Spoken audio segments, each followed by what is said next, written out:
দেখো, একটা কোশ্চিন বলেছে যে আলো এই ঘন মাধ্যম থেকে, এই যে এই আলোক রশ্মিটা এই ঘন মাধ্যম থেকে কাচের এই জায়গা পড়তেছে এবং উপরে রয়েছে বায়ু মাধ্যম। প্রশ্ন বলতেছে চিত্রের কাচ ফলকটি, অর্থাৎ এই চিত্রের কাচ ফলকটি অধিকতর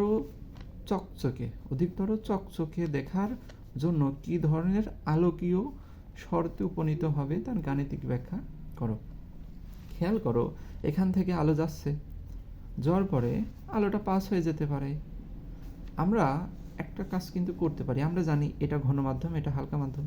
এই আলোটার কোণ যদি আমরা বাড়াতে থাকি, এক সময় এই কোণটা অর্থাৎ এই আলোটা প্রতিসরণ না হয়ে এই মাধ্যমের বিভেদ তল ঘেঁষে যাবে।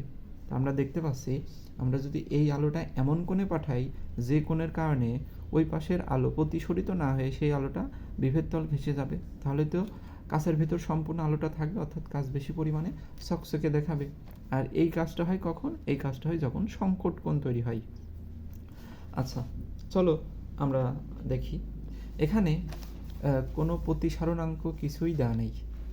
এখানে প্রতিসারণাঙ্ক বা মানে কোনো কিছুই দেওয়া নেই এক কথায়। আমরা কিভাবে ক্যালকুলেশন করব? ক্যালকুলেশন করার জন্য আমরা বাতাসের প্রতিসারণাঙ্ক এন ধরবো, সেটা ধরো N1 ধরলাম, এটা 1 ধরলাম, সেটা 1 নিলাম।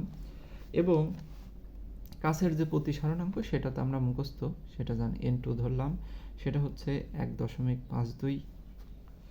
আচ্ছা, আমরা এই যে কোণের জন্য আলোটা এই জায়গা যাবে সেই কোণের নাম তো সংকট কোণ, দিলাম থিটা সি। আচ্ছা, তাহলে sine theta c is equal to হালকা মাধ্যমের প্রতিসারণাঙ্ক হচ্ছে ইটা 1 এবং ঘন মাধ্যমের প্রতিসারণাঙ্ক, এখানে কাচ এবং বায়ুর ভিতর ঘন কাচ, তাই ঘন মাধ্যমের প্রতিসারণাঙ্ক নিচে হবে। বা এখানে খেয়াল করবা কে বড়, এন যদি ছোট হয় তাহলে উপরে, অর্থাৎ ছোট উপরে বড় নিচে হবে। Theta c is equal sine inverse N1 এর মান 1, বা সরি ইটা 1 এর মান 1 আর ইটা 2 এর মান 1.52। ক্যালকুলেশন যদি করো তাহলে ফলাফল আসবে 41.4 ডিগ্রি। অর্থাৎ আমরা এই কাচ মাধ্যমের ভিতরে থেকে আলো পাঠানোর পরে সেটা 41.4 ডিগ্রি হলে এই কাচকে সম্পূর্ণ আলোকিত করবে। এবার এই কোণের থেকে যদি আমরা বড় কোণ নিই, এই কোণের থেকে বড় কোণ নিই, এই কোণের থেকে যদি বড় কোণ নিই তাহলে এই কোণটা বাড়বে। এই কোণ বাড়ার কারণে আলো একসময় এই ভিতরে চলে আসবে, যেই মাধ্যম থেকে আলো যাচ্ছে আবার ওই মাধ্যমে ব্যাক করতেছে, অর্থাৎ এই ক্ষেত্রে পূর্ণ অভ্যন্তরীণ প্রতিফলন ঘটবে। আশা করি এই ম্যাথটার উত্তর তোমরা পাইছো।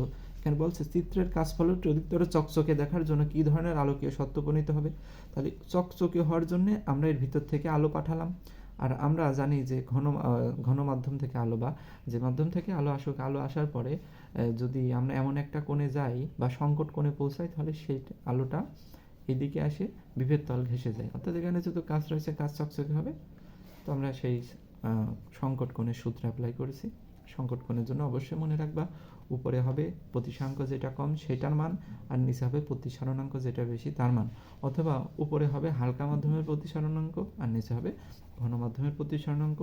তাহলে আমরা ফলাফল পেলাম 41.14 ডিগ্রি। এটা হচ্ছে সংকট কোণ, অর্থাৎ এই কোণের জন্য আলোটা বিভেদ তল ঘেঁষে যাবে। আমরা যদি এই কোণের থেকে বড় কোণ নিই, অর্থাৎ তুমি এই কোণের থেকে যদি সামান্য বড় কোণও নাও 41.145, তাও আলোটা হালকা পরিমাণে সরে আসবে। এবং যদি আমরা একটু বেশি বড় নিই, অর্থাৎ 70 ডিগ্রি পর্যন্ত নিই, মনে করো যদি 40 ডিগ্রির জায়গায় এই জায়গায় যদি আমরা 70 ডিগ্রি নিই তাহলে আলো অনেকটা ভিতরে চলে আসবে। আশা করি এই ম্যাথটা তোমরা বুঝতে পারছো, আর এই জন্যই পূর্ণ অভ্যন্তরীণ প্রতিফলন ঘটবে।